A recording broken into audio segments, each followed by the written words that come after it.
الإخوان، شفت واحد الفيديو اللي غريب عجيب، والغريب في الأمر أنه مع أنني من المتابعين ديال ملف إلياس المالكي، إلا أنه معمرني ما شفت هذا الفيديو حتى اليوم. بطبيعة الحال اليوم تحكم إلياس المالكي ب10 أشهر سجنا نافذا. هذا الحكم في الاستئناف ممكن جدا أنه يتحول العقوبة البديلة. الله يسهل إلياس.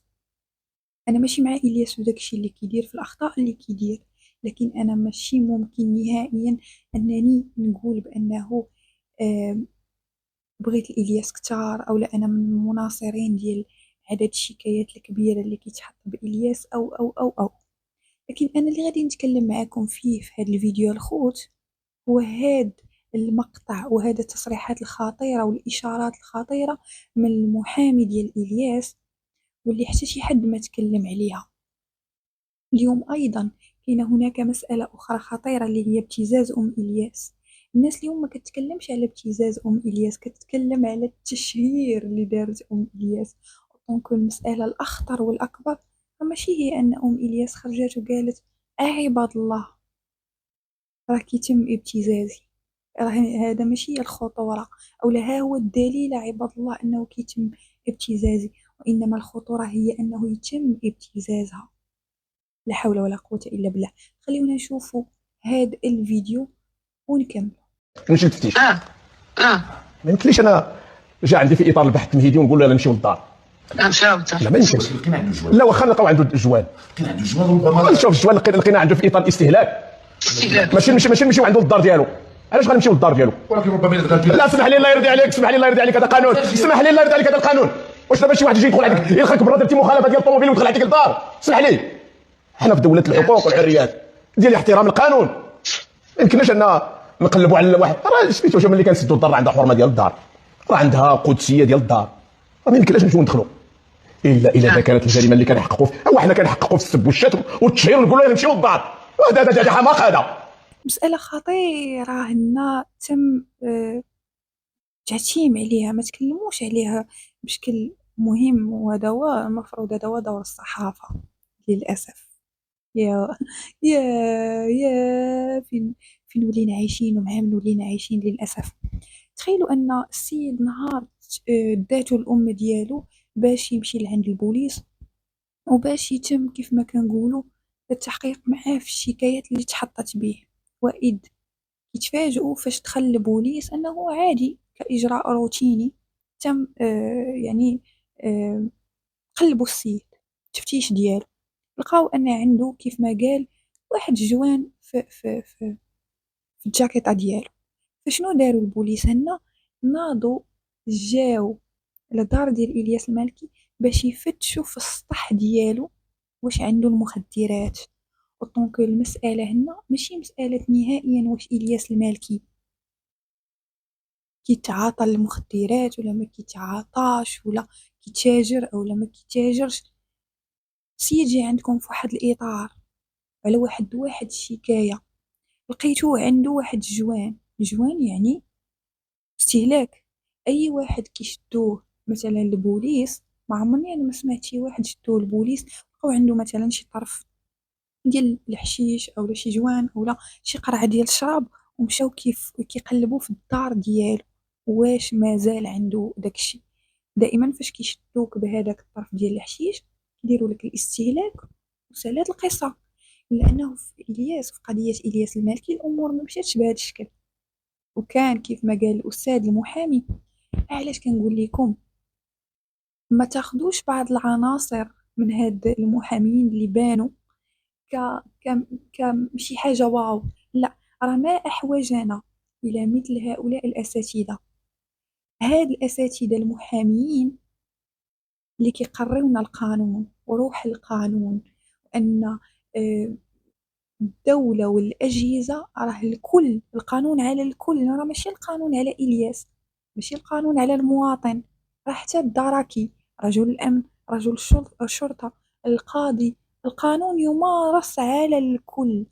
لكن للأسف ما كنشوفوش أساتذة محامين كيتكلموا معانا على هاد المسائل، أو كينوهوا أو كينبهوا، لا، كنشوفوا فقط أساتذة محامين كيخرجوا كيتقاتلوا أمام أبواب المحاكم وكيتعاطاو مع من؟ كيتعاطاو مع نعيمة البدوية اللي ما كتجاوبهمش أصلا، كيتعاطاو مع إلياس المالكي اللي أصلا مشدود ماشي حتى خارج على برا باش غادي يجاوبهم. فالفكرة كنتمنى أن الفكرة تكون وصلاتكم. راه ما كاينش حتى شي بلاصه هادي. القانونيه لا ما نحكمش، لا ما نحكمش، انا كنقول وكنتحمل المسؤوليه ديالي. ما يمكنش. ربما شوف لا حنا في الدوله ديال، لا اسمح لي، ما كنت انا في اطار القانون. نمشي معك ربما شوف انا ما شوف غير ذلك، انا كنت كنتصنف دابا لحقائق جديده، ماشي حنا نبقى نقولوا ايوا الله اعلم راه كدير ندخل لك للدار، ايوا الله اعلم راه ما كاينش الله اعلم. الا كانت الشكايات مثلا ما كاينش الشكايات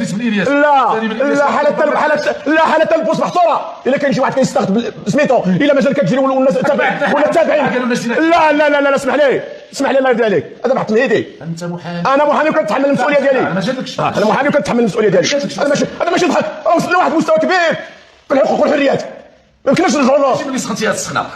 الياس المالكي دابا وهذا هو المصيبة الإخوان، راه في التصريحات اللي كتروج أمام المحاكم راه كاين واحد الضرب صارخ في حرية الرأي في المغرب.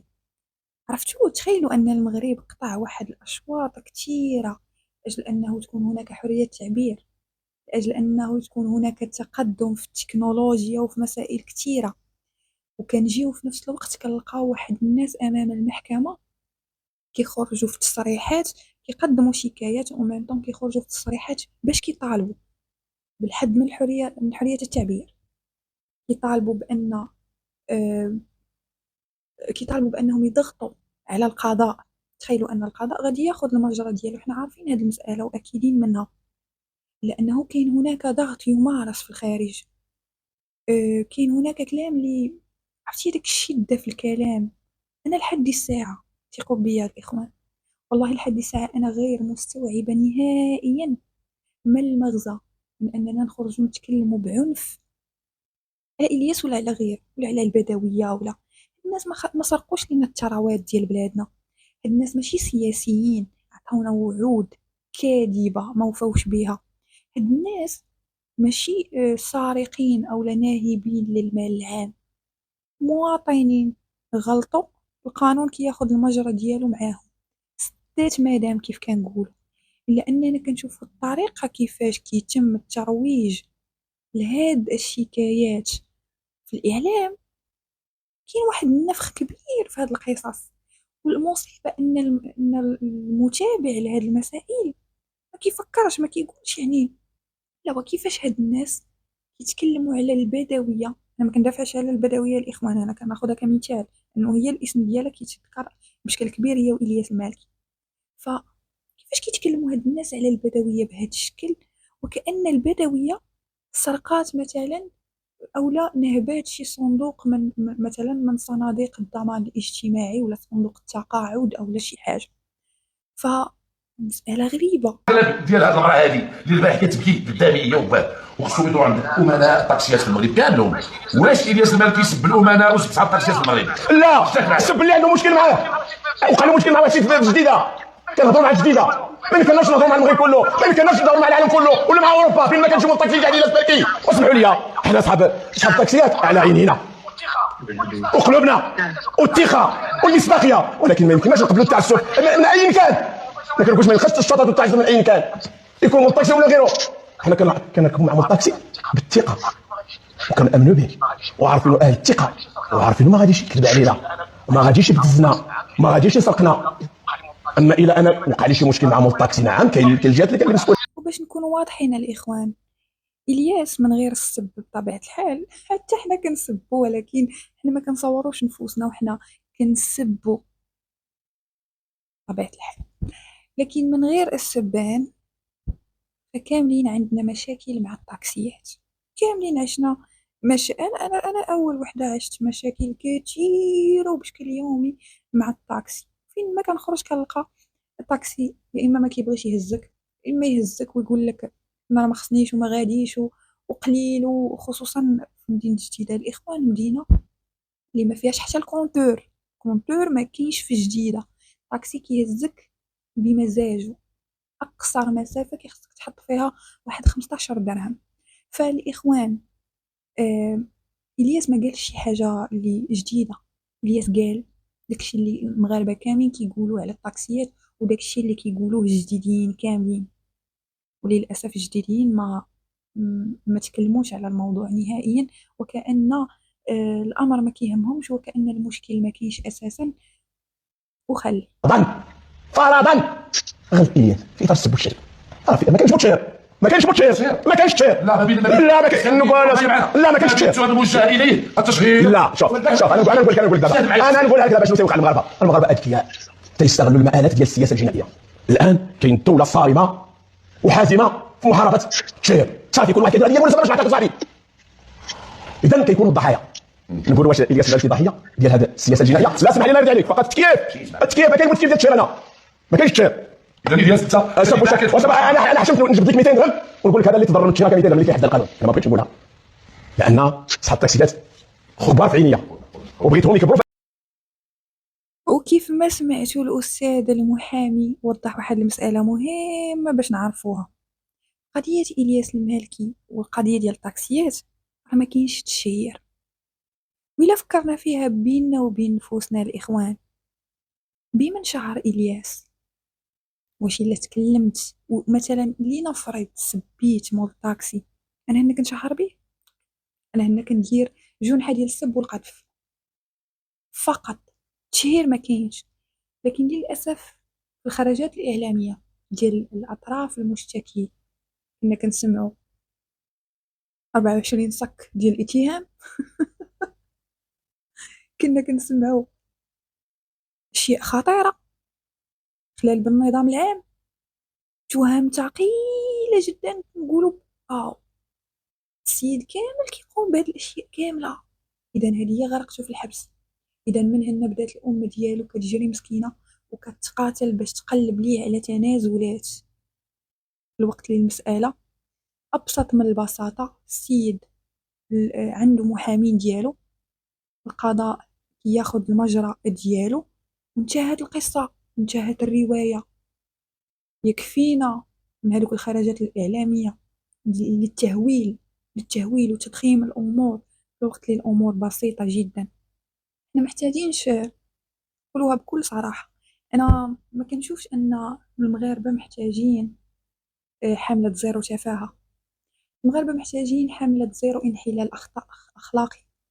المغاربة محتاجين حملة زيرو فساد سياسي. المغاربة محتاجين حملة زيرو نهب للأموال العامة. المغاربة محتاجين الحملة دار لأجل أنه تكون هناك ربط مسؤولية، المحاسبة بأي مسؤولية. هذه الأمور اللي المغاربة محتاجين أنهم يديروا عليها البوز ويديروا عليها الخرجات الإعلامية الكثيرة، ويكون هناك رجال قانون كيسوقوا هذه الحملات. هذوما الحملات اللي احنا محتاجين لهم. الياس المالكي راه جد تافه وصغير على أنه يتم إعطاؤه هذه القيمة كاملة. البدوية بالله عليكم، واش البدوية غادي نجلسوا نديروا عليها أفلام وقصص وروايات أمام المحاكم لأجل أننا نتصوروا بأننا كنقوموا بواحد الدور اللي واو، في الوقت اللي راه لا واو لا والو. ها البدوية غتشد، ها إلياس تشد، سدوا السوشيال ميديا سدوها. ايوا شنو غيضاف للمواطن المغربي؟ لا شيء. شنو غادي يتزاد ولا يتنقص؟ غتنقص الأسعار؟ غتزاد شي حاجة في المائدة ديال المغاربة اللي نقصات؟ حتى شي حاجة. للأسف كنبقاو نضحكوا على بعضنا بهذا السلوك. نتبعوا كيف ما كنقولوا جلالة بالنافخ. هادشي كامل ما نافعش الخوت. فقولوا لي نتوما شنو الرأي ديالكم في هادشي؟ واش كتشوفوا أن الموضوع كيستحق، ولا كتشوفوا أن المسألة بسيطة وسهلة جدا كيف ما كنشوفها أنا، وهي مسألة كتتعلق بالقضاء وكيف صار فيها القضاء وما كاين لاش هاد البهرجة كاملة؟ فما تنساوش تخلطوا معكم ديك لايك، ديروا ابوني ونشوفكم على خير.